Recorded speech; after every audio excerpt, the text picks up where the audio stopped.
आदाब नाजरीन, Mysore 24 news channel में आपका स्वागत है। मैं सैयद आसिम अहमद एक नई खबर के साथ।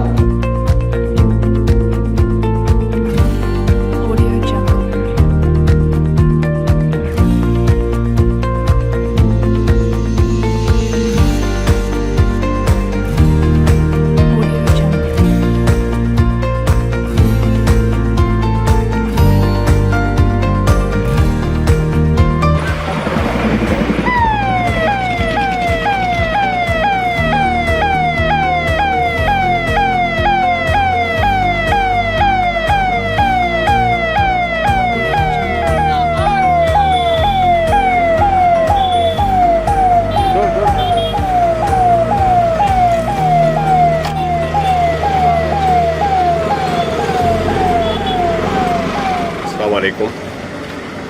Social democratic party of India अब जो कोविड-19 का जो प्रॉब्लम स्टार्ट हुआ उस दिन से ग्राउंड लेवल में हमारे कारकुन, हमारे लीडर्स फील्ड में जो भी इसका विक्टिम्स है उनके लिए काम कर लेकर आ रहा है। जब लॉकडाउन का टाइम में फूड सप्लाई हो या उसके बाद जो माइग्रेंट लेबर्स का शिफ्टिंग का काम हो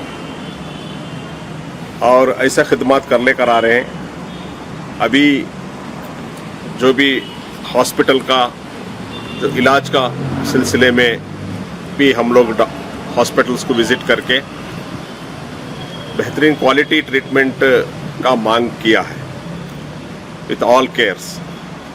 उसके साथ साथ हम लोग जो अवाम को बेदार करने के लिए एक वीक का एक कैंपेन चलाए हैं, बेक ऑफ रहिए और बेदार रहिए। तो कैंपेन के ज़रिए लोगों को अवेयरनेस करने का प्रोग्राम भी हम लोग किए हैं। जो सिटी में कोविड का जो पेशेंट्स ज़्यादा हो लेकर पॉजिटिव केसेस ज़्यादा आ लेकर है, उसका साथ साथ जो इंतकाल जो डेथ रेट है वो भी ज़्यादा हो लेकर है। वो सब देखते हुए हम लोग एक सख्त ज़रूरत था एक एम्बुलेंस सर्विस देने का। हम लोग जब डिसाइड करें इंशाअल्लाह तो उस डिसीजन को इम्प्लीमेंटेशन करने में अल्हम्दुलिल्लाह इस मौके पर हम लोग आज मैसूर सिटी का कोविड पेशेंट का सर्विस के लिए हमारे एम्बुलेंस SDPI और कोविड केयर कमेटी का तरफ से अवेयरनेस कमेटी का तरफ से आज हम लोग इसको इनाग्रेशन किए हैं। तो इस मौके पर मैं हमारे state working committee member Amjad Khan साहब और उनका फैमिली को मैं शुक्रगुजार हूँ। उन्होंने इस एम्बुलेंस को हमारे पार्टी के लिए डोनेट किए हैं और उसके साथ साथ कहीं हमारे साथी लोग उसका एम्बुलेंस का जो ऑक्सीजन सिलेंडर हो दूसरे चीज़ों का भी बहुत सारे हमारे साथ यहाँ हम लोग को सपोर्ट किए हैं। वेल विशर्स भी सपोर्ट किए हैं, मेहनत भी किए। हम ये डिसीजन किए हैं जब कोविड का जब तक वबा रहेगा तब तक हम इस एम्बुलेंस का जो सर्विस हम लोग फ्री करेंगे इंशाअल्लाह। कुछ भी चार्जेस हम लोग कोई भी हमारे जो भी विक्टिम्स है जो भी बीमार है उनसे हमें फैमिली से नहीं लेंगे, फ्री सर्विस रहेगा इंशाअल्लाह। इसके लिए जो भी खर्चा आता है इंशाअल्लाह हमारा वेल विशर्स डोनर्स हम लोग को देने का वादा किया है इंशाअल्लाह। तो मैं आज इस एम्बुलेंस का सर्विस को इनाग्रेशन हम लोग सब मिलके किए हैं। इस मौके पर जो भी इस खिदमत के लिए सपोर्ट किए हैं, डोनेशन किए हैं, उनको मैं शुक्रगुजार हूँ, जज़ाकल्लाह खैर। उसके साथ साथ हम लोग दुआ करते हैं इस वबा से नजात मिलने के लिए हम लोग दुआ करते हैं। और हम दुआ करते हैं इस एम्बुलेंस का इस्तेमाल कम हो। एम्बुलेंस का इस्तेमाल किसी को नहीं होना चाहिए, फिर भी ज़रूरत को तो हम लोग रखना है, खदमत को हम लोग रखना है। इसलिए हम लोग आज इस एम्बुलेंस को मैसूर सिटी का सर्विस के लिए हम लोग इनाग्रेशन किए। एक कोविड-19 का एक कमेटी बनाए हैं, कोविड-19 अवेयरनेस कमेटी। उस कमेटी में हेल्पलाइन नंबर दिया गया है, वो उसका लैंडलाइन भी है और उसके साथ साथ उसका हमारा मोबाइल नंबर भी है। ये हेल्पलाइन नंबर रहेगा, जो भी किसी को ज़रूरत है इस हेल्पलाइन नंबर को कॉल कर सके। इस हेल्पलाइन नंबर सिर्फ एम्बुलेंस के लिए नहीं है। इस हेल्पलाइन नंबर से हम लोग कौन सी हॉस्पिटल में बेड का अवेलेबिलिटी है, आईसीयू अवेलेबिलिटी है, वेंटिलेटर अवेलेबिलिटी है, उनको सही गाइड, किसी को गाइड चाहिए, कोविड सेंटर्स का एड्रेस चाहिए, ऐसा एक कोऑर्डिनेशन भी हम लोग करेंगे। और उसका साथ साथ डॉक्टर्स का साथ भी हम लोग करेंगे। अभी जैसा कि हमारा जो इhtजाज का नतीजा निकला है, डेली डिप्टी कमिश्नर का तरफ से डेली जो बुलेटिन निकलता है, तो उसमें मैसूर के कितने भी हॉस्पिटल्स में अवेलेबिलिटी ऑफ बेड का डाटा निकलता है। उसका मुताबिक जिस हॉस्पिटल्स में बेड्स का अवेलेबिलिटी है, हम लोग जो भी पेशेंट्स का रिलेटिव्स हम लोग कॉल करेंगे, हम लोग उसको सही गाइडेंस देंगे। ये हेल्पलाइन में दो है, एक तो हम उनको गाइड करते हैं, उसका साथ साथ एम्बुलेंस का रिक्वायरमेंट को किसी को हो तो ये हेल्पलाइन नंबर को आप कॉल कर सकते हैं। ये जो फ्लड आने का जो पहले ही STP क्विक रिलीफ टीम एक बनाया गया ऑलरेडी STP की तरफ से कुशाल नगर और मडिकेरी में, दूसरे कोंडंगेरी अलग अलग नापोक्लू एरिया में ऑलरेडी बनाए हैं। वो टीम ऑलरेडी काम शुरू कर, जितने भी जो घर है वो एरिया में जो पानी आने वाला घर है उसका घर को खाली करने का, उनका जो सामान वगैरह होता है, चीज़ें वगैरह होता है, वो शिफ्ट करने का काम में लगे हुए हैं। और जितने भी उधर ज़रूरत है 24/7 हमारा टीम अवेलेबल है। उसका साथ साथ आपको जैसे कि बताया, आप अभी केरला में करीपुर एयरपोर्ट का जो हादसा हुआ फ्लाइट का, उस टाइम में भी STP का खिदमत है। केरला का भी जो फ्लड का जो हो रहा है उसमें भी खिदमत है। हालांकि मुल्क भर में हम लोग जब भी लोगों को ज़रूरत आता है खिदमत का, जो फ्लड हो, ऐसा कोविड का हो, दूसरे किसी मामले में हम कभी भी हम खिदमत के लिए रेडी हैं। पहली बात ये है कि कोविड के ज़रिए से मैसूर में बहुत सारे अमवात हो रहे हैं, इस पर हमको बहुत अफसोस भी है।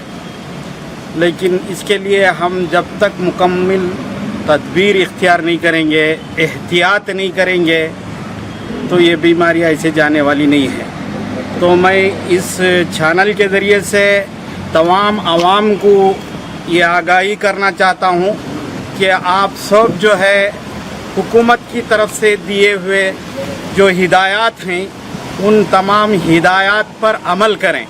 सोशल डिस्टेंस हो और जो है फेस में जो है मास्क डालना हो और सैनिटाइज़र वगैरह वगैरह जो है, इसको जो है बहुत एहतमाम के साथ करें।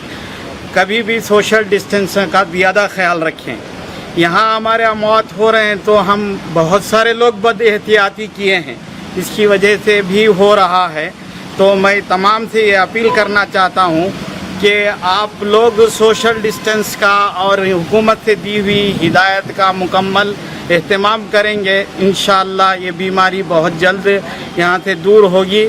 और उसके लिए जो भी तदाबीर हैं, उसके लिए हमारी पार्टी की तरफ से बहुत सारी कोशिशें की गई हैं। अवले दिन से जो है उसके लिए अनाज की तकसीम हो या फिर जो है बेदारी लाने के लिए जो प्रोग्राम किया गया, और फिर जो है अब ज़रूरत है हमारे शहरियान मैसूर के लिए जो है हमारा NR हल्का बिलखुसूस, जहाँ बहुत स्लम्स एरिए हैं, तो स्लम्स एरिए में जो है कोई भी जो है एम्बुलेंस जाने के लिए बहुत सहूलतें कम हैं, तो उसका भी एक ख्याल किए। तो जो है हमारे अमजद भाई की फैमिली की तरफ से पार्टी के लिए ये बयान क्या किया गया है, गिफ्ट किया गया है, वक्फ किया गया है। अल्लाह ताला उनको जज़ाए खैर दे। हम 24 घंटे जो है आवाम की खिदमत के लिए तैयार हैं। तो इससे फ़ायदा, हम ये नहीं चाहते कि ज़्यादा पेशेंट आएँ, ये चाहते हैं कि पेशेंट ना आए।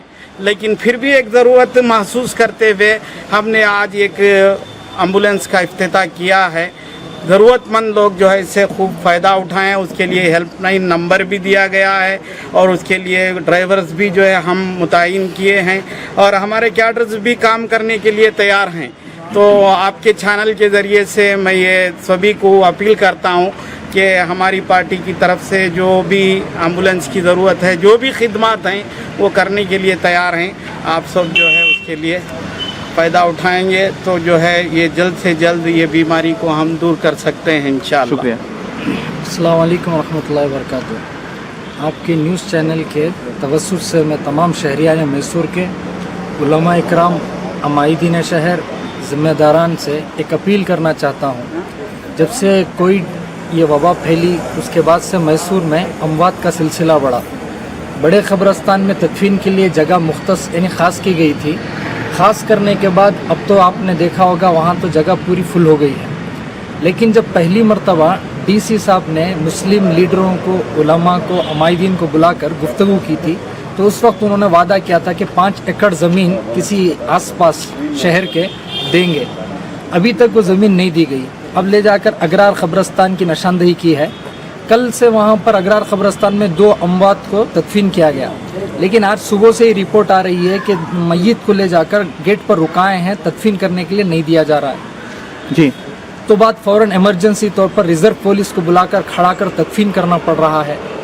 ये इससे हो सकता है कि कोई माहौल तब्दील हो, लोगों के दिलों में नफ़रतें और बढ़े। इसीलिए हम अमायदीन शहर से, उलमा से, अभी सुबह आपने देखा होगा मजीद साहब, अब्दुल मजीद साहब एसडीपी के जो नेशनल सेक्रेटरी हैं, उन्होंने तो आवाज़ उठाया। हम चाहते हैं तमाम उलमा से अपील करते हैं, अमायदीन से, कि हम सब एक मजबूत आवाज़ उठाकर इस सिलसिले में कदम बढ़ाएं। और आप जानते हैं कि शहर में आबादी बढ़ रही है, कब्रस्तानों की ज़रूरत है। जब गवर्नमेंट खुद कह रही है कि हम 5 एकड़ ज़मीन आपको देंगे तो हम उस ज़मीन को छोड़कर खामखाई जो पहले से हमारे कब्रस्तान है उसमें जाकर तदफीन करने की ज़रूरत नहीं। और अगर कोई निशानदही सिर्फ उसी कब्रस्तान की कर दे जबकि वो कब्रस्तान हमारा है तो कोई बड़ी कमाल की भी बात नहीं। इसलिए मैं उस वक्त कमाल की बात समझता हूँ जबकि नए कब्रस्तान की मांग की जाए, आवाज़ बुलंद की जाए, इस सिलसिले में जद्दोजहद की जाए। मैं अपनी तरफ से, अपने तमाम नौजवान उलमा की तरफ से मैं एसडीपी के जनरल सेक्रेटरी अब्दुल मजीद साहब की खिदमत में करता हूँ कि आप आवाज़ उठाएं, हम सब आपके साथ हैं। अस्सलाम वालेकुम रहमतुल्लाहि व बरकातहू।